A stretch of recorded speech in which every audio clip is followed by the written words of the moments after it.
Okay. Oh, you're recording? Okay. Hi, I'm Tira Hill, and I'll be showing you how to do MS, IR, and NMR. So the molecule we are working on today is C6H10O3. I've calculated out the molecular weight, which is 166, which will be our molecular ion here at the first peak. We calculate the degree of unsaturation using the formula, and we come out with a DOU of 5. This means that we will most likely have 1 ring and 4 pi bonds in our structure. Some of the major peaks are labeled. 166 is the molecular ion, and 121 is the base peak. Some significant fragments are an ester from 135 to 166, so we know that there will probably be an oxygen with a methyl group. We also have a carboxylic acid group. From 121 to 77, we have fragments of the aromatic ring, and from 91 to 77, we know that we will have an ethylene. Using the IR, I've already mapped out each of the zones. There's a lot of activity going on in these peaks here, but this first area is significant to show an aromatic ring.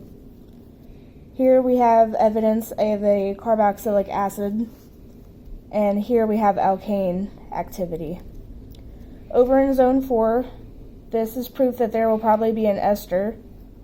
There's also a possibility of an ether in this area, and then this area is popular for carboxylic acid activity. For our proton NMR, again we know that there was a ring and possibly 4 pi bonds, so I went ahead and drew out the structure of what I think will be occurring.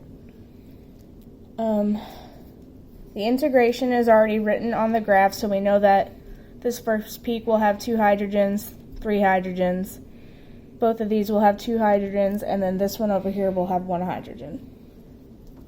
According to the ppm, we know that ethers usually belong in this region. From about 5.5 to 8.5, there will be an aromatic ring, hydrogens, and from about 9.5 on will be carboxylic acids. With that being said, we know that this will be a CH2, so I went ahead and put it over here. We can tell from the small graph that it is a singlet, so it is not next to any adjacent hydrogens. This CH3 is also a singlet, so I put it down here next to the oxygen because there are no adjacent hydrogens. Both of these 2 H's are in similar environments, so I put them on the aromatic ring since it is in that region. And then I know that this 1H over here will belong to the OH on the carboxylic acid because it is way down at the end of the spectrum. We use carbon NMR to basically lay out and make sure our structure is correct. So we know that in this area, I will most likely have the COCH3.